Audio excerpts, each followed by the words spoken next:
Hello guys, welcome back to another video. ಇದು ಬಂದು last video ಪ್ರಯಾಗ್ರಾಜ್ದಾಗಿತ್ತು. ಇದು ಬಂದು ಕಂಪ್ಲೀಟ್ ಕಾಶಿ ವಿಡಿಯೋ ನಾನು ಮಾಡಿರೋದು. ಇದರಲ್ಲಿ ನನಗೆ ಎಷ್ಟಾಗುತ್ತೋ ಅಷ್ಟು ಕ್ಯಾಪ್ಚರ್ ಮಾಡಿದ್ದೀನಿ, ಬಿಕಾಸ್ ತುಂಬ ರಶ್ ಇತ್ತು ಇದು ಕಾಶಿ ಅಥವಾ ವಾರಣಾಸಿಯಲ್ಲಿ. ನಾವು ಇವಾಗ ದರ್ಶನಕ್ಕೆ ಹೋಗ್ತಾ ಇದ್ದೀವಿ. ಇದು ದೇವ್ರ ದರ್ಶನಕ್ಕೆ, ಅಂದರೆ ಇದು ಜ್ಯೋತಿರ್ಲಿಂಗದಲ್ಲಿ ಒಂದಲ್ವಾ ಕಾಶಿ ವಿಶ್ವನಾಥ ಸ್ವಾಮಿ ಬಂದು. ಸೊ ದರ್ಶನಕ್ಕೆ ಆನ್ ದ ವೇ ಇದ್ದೀವಿ. ನೀವು ನೋಡ್ತಿರ್ಬೋದು ಗಲ್ಲಿಗಳೆಲ್ಲ ಹೆಂಗಿದೆ ಇಲ್ಲಿ ಅಂತ. ಸೊ ಆ್ಯಕ್ಚುಲಿ ದರ್ಶನ ಮಾಡ್ಕೊಂಡು ಹೊರಗೆ ಬರೋದ್ರಲ್ಲಿ ತುಂಬ ಟಯರ್ಡ್ ಆಗಿತ್ತು, ಬಿಕಾಸ್ ನೀವೇ ನೋಡ್ಬೋದು ಇಲ್ಲಿ ಯಾವ ಥರ ರಶ್ ಇದೆ ಅಂತ. ಎಷ್ಟೋ ಕಿಲೋಮೀಟರ್ಸ್ ರಶ್ ಇತ್ತು.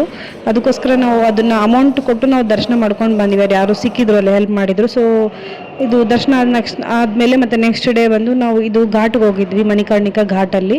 ಸೊ ಇಲ್ಲಿಂದ ನಾನು ಅಲ್ಲಿ ವಿಡಿಯೋ ಕ್ಯಾಪ್ಚರ್ ಮಾಡ್ತಾ ಇದ್ವಿ. ಈ ಘಾಟಲ್ಲಿ ಬಂದು ಬೋಟಿಂಗ್ ಎಲ್ಲ ಇದೆ. ಬೋಟಲ್ಲೇ ಕರ್ಕೊಂಡೋಗಿ ಎಲ್ಲ ಘಾಟ್ಸ್ನ ತೋರಿಸ್ತಾರೆ. ನೀವು ಜಸ್ಟ್ ಇದನ್ನು ಎಂಜಾಯ್ ಮಾಡ್ತಾ ಹೋಗಿ ವಿಡಿಯೋ ಎಲ್ಲ. ನನಗೆ ಅಷ್ಟೊಂದು ಎಕ್ಸ್ಪ್ಲೇನ್ ಮಾಡೋದಕ್ಕೆ ಅದ್ರ ಬಗ್ಗೆ ಐಡಿಯಾ ಇಲ್ಲ. ನೀವು ಯೂಟ್ಯೂಬ್ ಅಥವಾ ಗೂಗಲಲ್ಲಿ ಸರ್ಚ್ ಮಾಡಿ. ಇಲ್ಲಿ ಮಣಿಕರ್ಣಿಕಾ ಘಾಟಿಗೆ ಹೋಗುವಾಗ ಕೂಡ ನೋಡಿ ತುಂಬ ಅಂದರೆ ತುಂಬಾ ರಶ್ ಇತ್ತು. ಬಟ್ ಕಂಪೇರ್ಡ್ ಟು ಇವಾಗ ಒಂದು 10 days ಬಿಫೋರ್ ಕಂಪೇರ್ ಮಾಡಿದ್ರೆ ಇವಾಗ ಸ್ವಲ್ಪ ಕಡಿಮೆ ಇದೆ ಅಷ್ಟೇ. ಸೊ ಜಸ್ಟ್ ನೀವು ನೋಡ್ತಾ ಹೋಗಿ ವಿಡಿಯೋ.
ಎಸ್ ಫ್ರೆಂಡ್ಸ್, ಈ ವಿಡಿಯೋನ ನಾನು ಇಲ್ಲಿಗೆ ಎಂಡ್ ಮಾಡ್ತಾ ಇದ್ದೀನಿ. ಸೊ ಇಷ್ಟ ಆದರೆ ಲೈಕ್ ಮಾಡಿ, ಶೇರ್ ಮಾಡಿ ಆ್ಯಂಡ್ ಸಬ್ಸ್ಕ್ರೈಬ್ ಮಾಡ್ಕೊಳ್ಳಿ.